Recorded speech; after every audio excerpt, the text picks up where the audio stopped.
Le Nouveau Testament nous parle avec insistance de l'intelligence spirituelle, de l'importance immense de la connaissance spirituelle. Il donne une valeur très haute et très grande à la faculté de la vue spirituelle. Souvenons-nous qu'il est dit, car Dieu qui a dit que la lumière brille du sein des ténèbres a fait briller sa lumière dans nos cœurs pour que la connaissance de la gloire de Dieu resplendisse en la personne de Jésus-Christ. Mais nous portons ce trésor dans des vases de terre afin qu'une puissance si grande soit attribuée à Dieu et non pas à nous. 2 Corinthiens 4, 6, 7. Avons-nous remarqué ce qui entoure cette déclaration merveilleuse?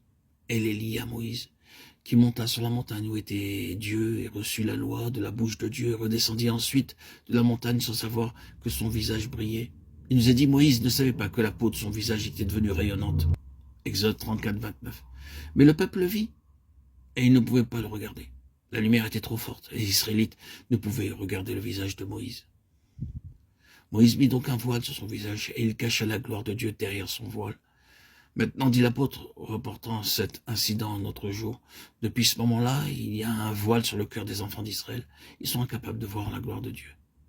Mais quand ils se convertiront au Seigneur, ce voile sera ôté. Or, le Seigneur est l'Esprit, et là où est l'Esprit du Seigneur, là est la liberté. 2 Corinthiens 3, 16, 17. Lorsque le Saint-Esprit fait resplendir Christ dans une vie, là est la liberté. La vie est libérée. Oh oui, il est merveilleux de voir simplement quelque chose du Seigneur par le Saint-Esprit. Ce que nous disons est une déclaration de fait. Et lorsque les faits ont été dits, nous ne sommes qu'au commencement de cette vie de liberté. Nous ne serons jamais libérés par une déclaration de fait. On peut exprimer des faits durant des années, cela ne fera aucune différence. Cela doit être vu par celui qui n'est pas encore né de nouveau.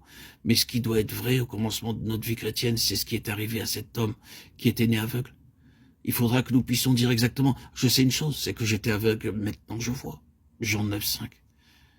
C'est la caractéristique du début d'un véritable compagnon de Jésus-Christ. Mais ce n'est que le commencement de la vue. L'apôtre Paul a donné une grande quantité d'enseignements aux croyants d'Éphèse. Il leur a dit, je n'ai rien négligé pour vous faire connaître tout le dessein de Dieu. Acte 20, 27. Il a passé plusieurs années avec eux et leur a fait part de toute la lumière qu'ils possédaient. Ils étaient donc des chrétiens qui avaient reçu beaucoup d'instructions.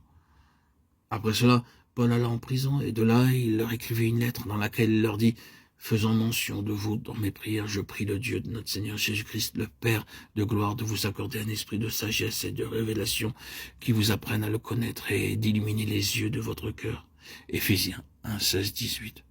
Il ne s'agissait pas de leur salut. Ils étaient sauvés depuis un longtemps et avaient déjà reçu un enseignement très riche.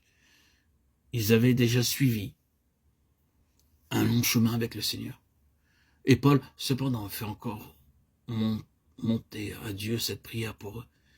Il dit en effet, tout ce que vous avez reçu et tout ce que je vous ai donné n'est rien en comparaison de ce que vous avez encore à voir dans le Seigneur Jésus. Et tout ce dont vous avez besoin, c'est que vos yeux soient ouverts. Vous avez besoin de l'esprit de sagesse et de révélation. Oh, combien cela est important.